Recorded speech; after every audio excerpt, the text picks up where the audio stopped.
అందరికీ నమస్తే అండి. ఆంధ్రప్రదేశ్ రాజకీయాల్లో ప్రస్తుతం కూటమిలో ఉన్న టాప్ 3 లీడర్స్‌లో చంద్రబాబు గారికి, నరేంద్ర మోదీ గారికి ఉన్న సంబంధాలు ఏమిటి? అవి రాజకీయ సంబంధాలు, రాజకీయం వరకే అని అందరికీ తెలుసు. ఎందుకంటే వీళ్ళు పొత్తులో ఉన్నప్పుడు పొగుడుకుంటారు, విడిపోయినప్పుడు ఏ విధంగా విమర్శించుకుంటారు అనేది తెలుసు. అది కాసేపు పక్కన పెడదాం. పవన్ కళ్యాణ్ గారికి, నరేంద్ర మోదీ గారికి ఉన్న రిలేషన్స్ కూడా అందరికీ తెలుసు. పవన్ కళ్యాణ్ గారు అంటే నరేంద్ర మోదీ గారికి ఇష్టం. నరేంద్ర మోదీ గారు ప్రతి సందర్భంలో కూడా పవన్ కళ్యాణ్ గారిని ప్రత్యేకంగా ప్రస్తావిస్తూ ఉంటారు. సో ఆయన ఒక పొలిటికల్ ఐకాన్గా, సో పవన్ కళ్యాణ్ గారి బలం ఏంటనేది నరేంద్ర మోదీ గారికి తెలుసు కాబట్టి ఆయన రాజకీయంగా ఎంకరేజ్ చేసి ఒక దశకు తీసుకువచ్చి ఇతర రాష్ట్రాల్లో కూడా ప్రచారానికి పంపించి ఆయన్ను ఒక ఆయుధంగా వాడుతున్నారు. ఇదే సందర్భంలో నారా లోకేష్ గారిని కూడా నరేంద్ర మోదీ గారు ప్రత్యేకంగా చూస్తున్నారు.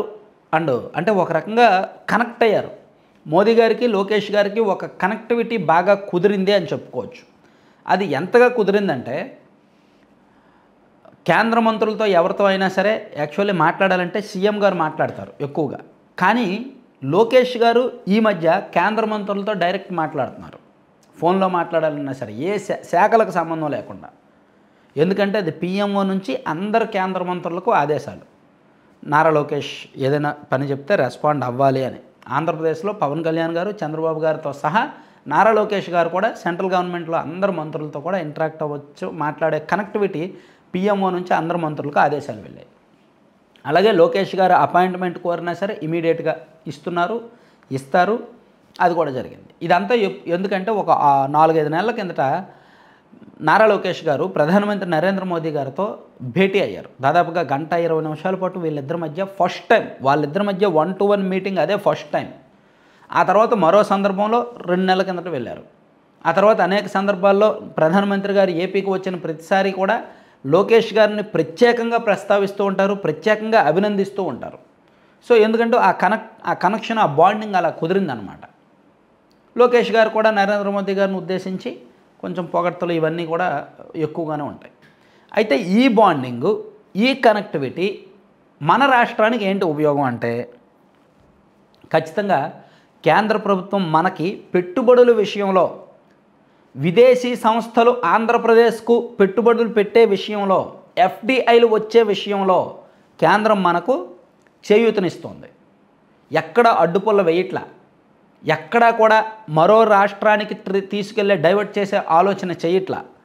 2014 నుంచి 19 వరకు అక్కడక్కడ ఇటువంటి కన్నింగ్ ఆలోచనలు ఉండేవి, కానీ ఇప్పుడు చేయట్లా. అందుకే గూగుల్ అనుబంధ సంస్థ రైడాన్ నుంచి మన రాష్ట్రంలో విశాఖపట్నంలో ఏఐ మెగా హబ్గా తీర్చిదిద్దడానికి, డేటా సెంటర్గా తీర్చిదిద్దడానికి 1,31,000 కోట్ల భారీ పెట్టుబడులు పెట్టడానికి మన దేశంలో అతిపెద్ద ఎఫ్డిఐ, ఫారెన్ డైరెక్ట్ ఇన్వెస్ట్మెంట్స్ అది రావాలి అంటే కేంద్రం ఖచ్చితంగా సపోర్ట్ చేయాలి. సో కేంద్రం సపోర్ట్ చేసింది, మన దగ్గరకు వచ్చిందనమాట.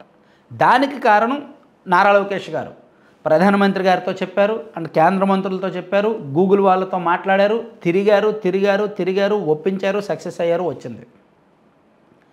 అలాగే రేపు పొద్దున నవంబర్ 14-15 తేదీల్లో జరగబోతున్న ఇన్వెస్టర్స్ సమ్మిట్లో కూడా, భాగస్వామ్య సదస్సులో కూడా ఆంధ్రప్రదేశ్ ప్రభుత్వంతో సహా సిఐఐ, భారతీయ పరిశ్రమల సమాఖ్య వాళ్ళు కూడా దీనిలో ఇన్వాల్వ్ అవుతున్నారు. ఇద్దరు కలిపి సంయుక్తంగా దీన్ని నిర్వహిస్తున్నారు. దీనికి కూడా నారా లోకేష్ గారే మొత్తం కర్మక్రియ బ్యాక్ అండ్ వ్యవహారాలని చూసుకుంటున్నారు.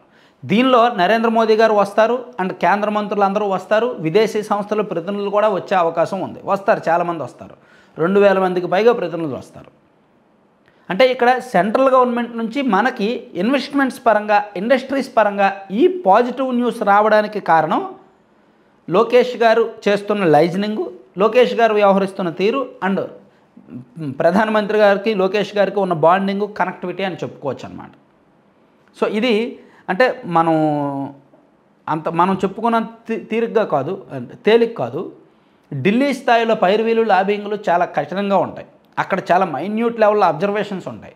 ఒక లీడర్ ఎవరైనా వెళ్ళారు అంటే, ప్రధానమంత్రి గారితో మీటింగ్ అవుతున్నారు అంటే, మీట్ పెట్టారంటే అతని మీద అన్ని రకాలుగా సెంట్రల్ ఇంటెలిజెన్స్లు, నేషనల్ మీడియాలు, ప్లస్ ఇతర మంత్రివర్గాల్లో, ఇతర మంత్రిత్వ శాఖల్లో ఉన్న కేంద్ర మంత్రులు, వాళ్ళ టీమ్స్ అందరూ నిఘా పెడతారు అసలు ఇది ఎంతవరకు అవసరమని. అలాగే ప్రధానమంత్రి గారి స్టాఫ్, పిఎంఓ నుంచి కూడా నిఘా పెడతారు. ఎందుకంటే ఇది అంటే ఒక చాలా క్లిష్టమైన అంశం అన్నమాట. చాలా మైన్యూట్ లెవెల్ అబ్జర్వేషన్స్ ఉంటాయి.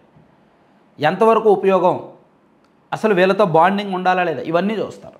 సో ఎప్పుడైతే నరేంద్ర మోదీ గారు లోకేష్ గారు కనెక్ట్ అయ్యారో, ఎప్పుడైతే వీళ్ళిద్దరి మధ్య మాట కుదిరిందో, ఆ బాండింగ్ కుదిరిందో, అప్పటి నుంచి నిఘా లేదు, ఏం లేదు. ఆయన ఏం చెప్తే అది,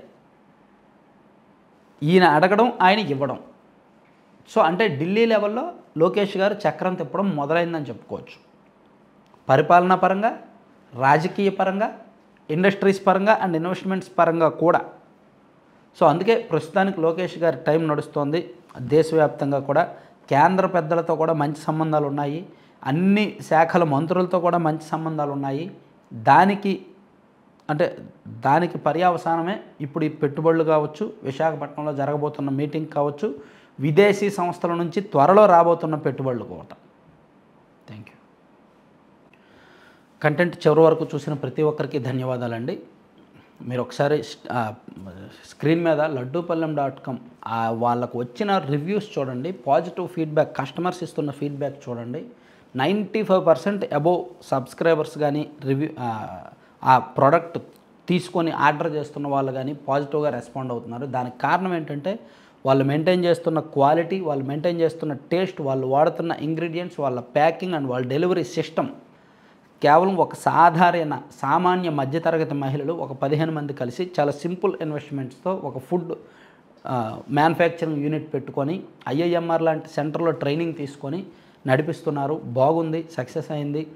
సో మీరు కూడా టేస్ట్ చేయండి. laddupalem.com విజిట్ చేయండి. వీళ్ళ దగ్గర 20 రకాల లడ్డూలు ఉంటాయి, భిన్నమైన లడ్డూలు, అవిసె గింజలు, పొద్దుతిరుగుడు గింజలు, గుమ్మడి గింజలు, మల్టీ సీడ్స్, మల్టీగ్రెయిన్ పౌడర్, అలాగే మిల్లెట్స్, అలాగే గోంద్ కఠోరా అని, గోంద్ అంటారు కదా, గోంద్తో చేసిన లడ్డు. వాటితో పాటు మనం సాధారణంగా తినే రవ్వ లడ్డు, గోధుమ లడ్డు, నువ్వుల లడ్డూలు కూడా ఉంటాయన్నమాట. సో ఇలా 21 రకాల వరకు ఉంటాయి. వాటితో పాటు మిల్లెట్ స్నాక్స్ ఉంటాయి, అలాగే పౌడర్స్ ఉంటాయి, హెల్దీ పౌడర్స్, ఏబీసీ పౌడర్ అని, సెపరేట్గా ప్రోటీన్ పౌడర్ అని, మొరింగా పౌడర్ అని, జామాకు పౌడర్ అని, డ్రై డేట్స్ పౌడరు, ఇలా భిన్నమైన పౌడర్స్ ఉంటాయి. ఇవన్నీ కూడా మీకు ఆన్లైన్లో ఒకే వేదికలో laddupalem.com సైట్లో, లేదా 9997839994 ఆ నెంబర్కి మీరు వాట్సాప్లో మెసేజ్ చేయొచ్చు, కాల్ చేయొచ్చు. మీకేం కావాలో ఆర్డర్ పెట్టచ్చు. దీపావళి సందర్భంగా ఆఫర్లు కూడా ఉన్నాయి, 11% అబోవ్ ఆఫర్లు ఉన్నాయి. ఒకసారి కాల్ చేయండి, మాట్లాడండి. Thank you.